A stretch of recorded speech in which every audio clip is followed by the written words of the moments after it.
Taoiseach, I wish to raise with you today the impact of the recent influx of Ukraine refugees and asylum seekers and the impact they may have on our tourism sector in the county of Kerry.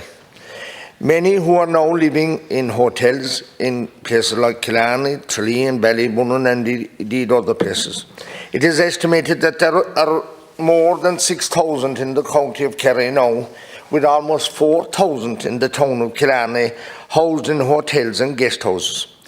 Indeed, our town of Killarney is at a capacity level now, and if we are to see after our own people and the refugees who are already here and asylum seekers properly, it is clear we can't accommodate any more at this time. Indeed, our medical services, GPs and social welfare officers are under immense pressure at this time. The big question I have for you and your government, Taoiseach, is that come the middle of February 2023, what alternative accommodation have you in mind for the massive amount of refugees that are currently housed in our hotels and guest houses? At present, these children are now integrated into our schools. Our tourism product, our hospitality business in Kerry depends so much on these hotels to provide accommodation for tourists.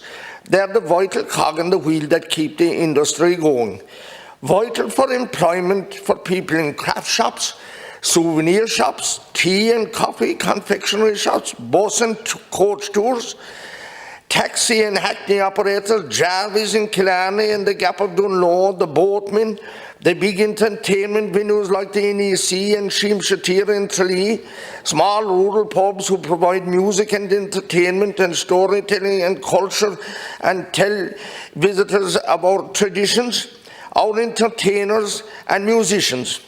All our visitors' attractions depend so much on the provision of hotel accommodation being available in places like, and we have places like Killarney House and Gardens, Muckross House and Muckross Farms, the National Park, our wonderful visitor centres in Ballinskelligs and Dingle, and many other attractions.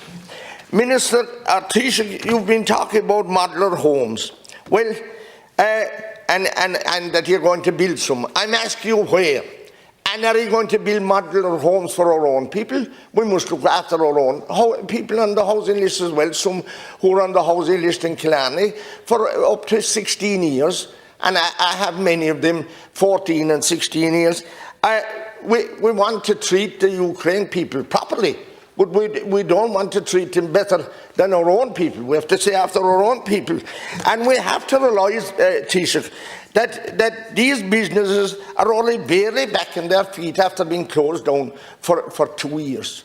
I'm asking you, Taoiseach, what are your plans and how are you going to address the accommodation centre for the Ukrainians in Killarney after the middle of February?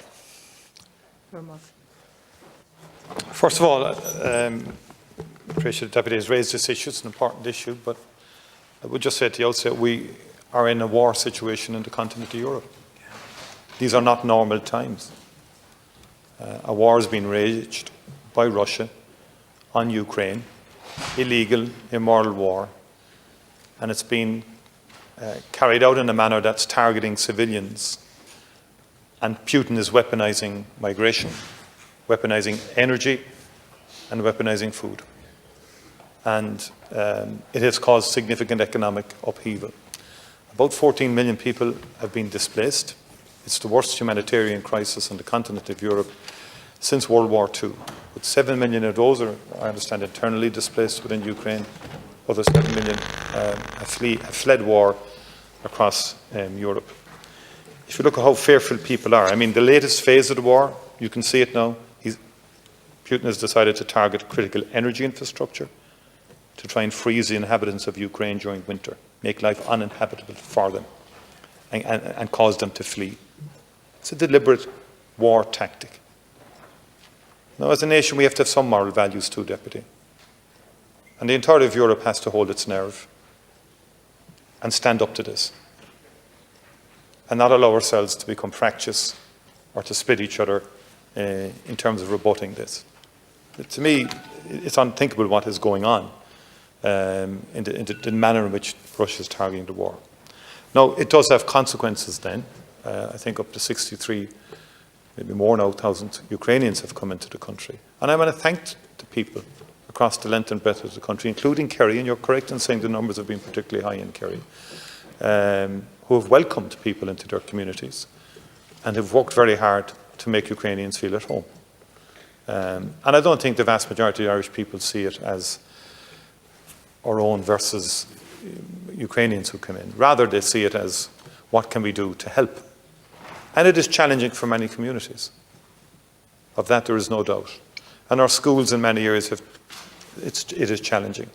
I pay tribute to many principals across the country and boards of management and teachers who have brought Ukrainians into their schools and who are working to help those Ukrainians navigate education in this country, whilst also continue to access education back in Ukraine, which many Ukrainian parents are doing, with a view, of course, to their eventually the war ending and they being in a position to bring their families back and reunite with their families. And we have a whole range in terms of rapid build housing. We have started rapid build housing for Ukrainian families. We hope to do 700 by early next year. But we're also now going to do rapid build housing for social housing in Ireland. Because I do think advanced manufacturing technology, as it's called in terms of construction technology, which is off-site manufacturing, which can assist more rapid construction of housing, is something we need to embrace more strongly in the country. Because given the wider issues of housing, we do need to build more at a more rapid pace. Thank you for your reply, but you didn't answer me the question. And yes, we are in a war situation, and I recognise that, and everyone recognises that, and we feel for the Ukraine people. But we have an industry in Killarney that has taken generations to build it up. And many hotels are taken up with refugees at the present time. I asked you a straight, honest question. How are you going to deal with the refugees? They're supposed to leave those hotels by the end of February. And what accommodation have you arranged for them at that time at the end of February? I told you that so many aspects of our tourism sector has only just barely started back on its feet again this year, with a bare few months. And surely that they are not going to lose out or be compromised because the hotels aren't free. I mean, the big question is, they're already taking it to court for moving them from one hotel to someplace in Wicklow to someplace in Monaghan. And will they leave the hotels? Will the owners of those hotels now want to let them go? So you haven't answered me the very important question. Well, I did answer quite a number of your questions that you raised in respect of rapid build and so forth. And as I've said, my answer is very strong in terms of we are in a wartime situation. That's why there is so much capacity in terms of hotels that has been made available to take people who are fleeing war, to take women and children who are fleeing war. That's why. There is no easy solution to this, but we have managed it so far, an extraordinary response by the country, unprecedented in terms of the sheer numbers.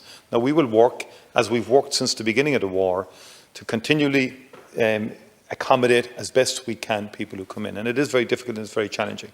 And it will remain challenging until this war is over. And we are reconfiguring quite a number of public buildings that are not quite reconfigured yet to take additional numbers. And we're also looking, as I say, at rapid build and to try and accelerate that to get higher numbers. And also then to continue to work with many people who have made their facilities available. But we are one of the few economies so far in Europe that is still growing.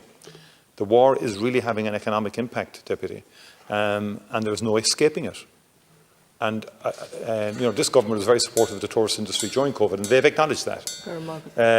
But we are in a wartime situation which casts significant shadow, and there are clouds over the economic sky of Europe, and will remain so until this war is over.